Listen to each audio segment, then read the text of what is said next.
ಬಹಳ ಜನ ಅದರಿಂದ ಗಲಾಟೆಗಳು ಮಾಡ್ಕೊಳ್ಳುವಂಥ ಸ್ಥಿತಿಗಳು ಬಂದಿದೆ, ಒಬ್ರಿಗೆ ಬೈಯುವಂಥ ಸ್ಥಿತಿ ಬಂದಿದೆ. ಸೊ ಎಲ್ಲದಕ್ಕೂ ಬಹಳ ಸೂಕ್ಷ್ಮತೆಯಿಂದ ಆಮೇಲೆ ಆತನ ಎತ್ಕೊಡೋದು, ಆತನ ಕಂಪ್ಲೀಟಾಗಿ ನಮ್ಮ ರಾಜ್ಯದಿಂದನೇ ಗಡಿಪಾರು ಮಾಡಬೇಕು. ಅಟ್ ದ ಸೇಮ್ ಟೈಮ್ ಆತನಿಗೆ ಫುಲ್ ಜುಡಿಷಿಯರಿಲಿ ಫುಲ್ ಕಂಪ್ಲೀಟಾಗಿ ಇಲ್ಲಿ ಯಾರೆಲ್ಲ ಇದರಲ್ಲಿ ಇನ್ವಾಲ್ವ್ ಆಗಿದೆ, ಗಿರೀಶ್ ಮಟ್ಟಣ್ಣನವರು ಹುಸಿ ಬಾಂಬ್ ಇಟ್ಟು ತಗಲಾಕೊಂಡಂಥ ಒಬ್ಬ ಬೇಜವಾಬ್ದಾರಿತವಾದ ಒಬ್ಬ ಒಂದು ಟೈಮಲ್ಲಿ ಒಬ್ಬ ಏನು ಸರ್ಕಾರಿ ಉದ್ಯೋಗ ಇದ್ದಂಥವನು ಆತ ಕೊಟ್ಟಂಥ ಹೇಳಿಕೆಗಳು ಎಷ್ಟು ಕೆಟ್ಟದ ಅವಾಚ್ಯ ಶಬ್ದಗಳಿಂದ ಮಾತಾಡೋದು. ಯಾಕೆ ಅವ್ರುಗಳನ್ನೆಲ್ಲ ಸುವೋಮೋಟೋ ಕಂಪ್ಲೇಂಟ್ ತೊಗೊಂಡು ಅವ್ರ ಮೇಲೆ ಕೇಸ್ ಬುಕ್ ಮಾಡೋಷ್ಟು ತಾಕತ್ತು ಪೊಲೀಸ್ ಡಿಪಾರ್ಟ್ಮೆಂಟ್ಗೆ ಇಲ್ವಾ?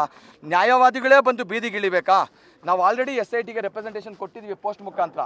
ಇವತ್ತು ಕಳಿಸ್ಕೊಟ್ಟಿರ್ತಾವೆ, ಇವತ್ತು ನೇರವಾಗಿ ಬಂದು ಯಾಕೆ ಕೊಡ್ತಾ ಇದ್ದೀವಿ ಅಂದರೆ ನಾವು ಒಂದು ವಾರದಿಂದನೇ ಕೊಟ್ಟಿದ್ದೀವಿ, ಅದಕ್ಕೆ ಆಕ್ಟ್ ಕೂಡ ಮಾಡ್ತಾ ಇದ್ದಾರೆ. ಆದರೆ ಇವತ್ತು ನಾವು ನೇರವಾಗಿ ನಾವು ಬಂದಿದ್ದೀವಿ. ಇವತ್ತು ಸುಮಾರು 220 ಕಾರ್ಗಳಿಂದ ಹಾಸನಿಂದನೂ ಬಂದಿದ್ದಾರೆ, ಬೆಂಗಳೂರಿಂದನೂ ಬಂದಿದ್ದಾರೆ, ಮೈಸೂರಿಂದನೂ ಕೆಲವೊಬ್ಬರು ಬಂದಿದ್ದಾರೆ, ನಾಗೆ ನೆಲಮಂಗಲ ತುಮಕೂರಿಂದ. ಯಾಕೋಸ್ಕರ ನಾವು ಎಷ್ಟು ದೂರದಿಂದ ಬಂದಿರೋದು ಅಂದರೆ ಖಂಡಿತವಾಗಿಯೂ ನಾವು ಸೀರಿಯಸ್ ಆಗಿ ಆಲ್ರೆಡಿ ನೀವು ಕಳಿಸಿರೋ ಒಂದು ಇದು ಏನು ರೆಪ್ರೆಸೆಂಟೇಷನ್ ಮೊದಲೇ ಕಳಿಸಿದ್ರು ಅದೆಲ್ಲ ತಲುಪಿದೆ. ನಾವು ಅದ್ರ ಮೇಲೂ ಆಕ್ಷನ್ ತೊಗೊಳ್ತಾ ಇದ್ದೀವಿ. ಇವಾಗ ಕೊಟ್ಟಿರೋದ್ರಿಂದ ಖುದ್ದಾಗಿ ಖಂಡಿತ ಸೀರಿಯಸ್ ಆಗಿ ತೊಗೊಳ್ತೀವಿ. ಈಗ ಆಲ್ರೆಡಿ ನಾವು ಸೀರಿಯಸ್ ಆಗಿ ಮಾಡ್ತಾ ಇದ್ದೀವಿ. ಖಂಡಿತವಾಗಿಯೂ ನೀವೇ ಬಂದಿರೋದು ಇನ್ನೂ ಸೀರಿಯಸ್ ಆಗಿ ತೊಗೊಳ್ತೀವಿ, ನಾವು ಆಕ್ಟ್ ಮಾಡ್ತೀವಿ ಅಂತ ಹೇಳಿದ್ದಾರೆ. ನಮಗೆ SIT ಹತ್ರ ನಮ್ದು ಅಷ್ಟೇ ಅಲ್ಲ ಮನವಿ, ನಮ್ಮದು ಸರ್ಕಾರದ ಹತ್ರ ಕೂಡ ಮನವಿ ಇದೆ. ನೀವು ಹಿಂಗೆ ಒಬ್ಬರು ಅರ್ಧ ಜನ ಇದರಲ್ಲಿ ಒಂದು ಕಾನ್ಸ್ಪಿರಸಿ ಇದೆ ಅಂತ ಒಂದು ಅರ್ಧ ಜನ ಹೇಳೋದು, ಅರ್ಧ ಜನ ಸೈಲೆಂಟ್ ಆಗಿರೋದು, ಇನ್ನೊಂದು ಅಪೋಸಿಷನಲ್ಲಿ ಕೂತ್ಕೊಂಡವರು ತಮ್ಮ ಎಲ್ಲೋ ಒಂದು ರಾಜಕೀಯಕ್ಕೋಸ್ಕರ ಇವತ್ತು ಅವರು ಒಂದು ಮೈಲೇಜ್ ತೊಗೊಳ್ಳೋದು, ಇದಲ್ಲ. ತಮ್ಮ ಭಾವನೆಗಳು ರಾಜಕೀಯ ಮಾಡಬೇಡಿ ಇದರಲ್ಲಿ. ಇದು ನಮ್ಮ ಭಾವನೆ, ಇದು ನಮ್ಮ ಧರ್ಮ. ಇದರಲ್ಲಿ ಅಕಸ್ಮಾತ್ ರಾಜಕೀಯ ಮಾಡೋಕ್ಕೋದ್ರೆ ಸರ್ವನಾಶ. ಮಂಜುನಾಥ ಸ್ವಾಮಿ ವಿಚಾರದಲ್ಲಿ ಯಾರು ಏನೇ ಮಾಡೋಕ್ಕೋದ್ರೂ ಖಂಡಿತ ನೀವು ನಾಶ ಆಗೋದು ಖಂಡಿತ ಸಿದ್ಧ.